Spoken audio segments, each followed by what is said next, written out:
Miraj is a very very important বলি, valuable বলি আমাদের জাতীয় দলের জন্য। স্পেশালি আমি বলবো টেস্ট ম্যাচ অ্যান্ড ওয়ান ডেতে অনেক ভ্যালুয়েবল, এবং ওয়ার্ল্ড র্যাঙ্কিংয়ে তার প্রতিফলন হচ্ছে, শুধু জাতীয় দলে নয়।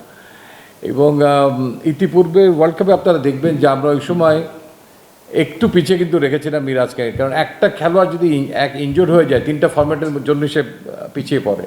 আর এখানে যে 5টা বোলার থাকবে তাদেরকে 4 ওভার করে বল করতেই হবে।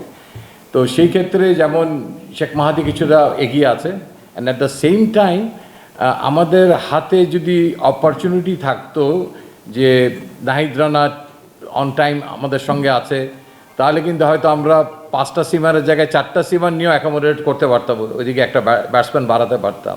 সেই সুযোগটা আমাদের কাছে ছিল না।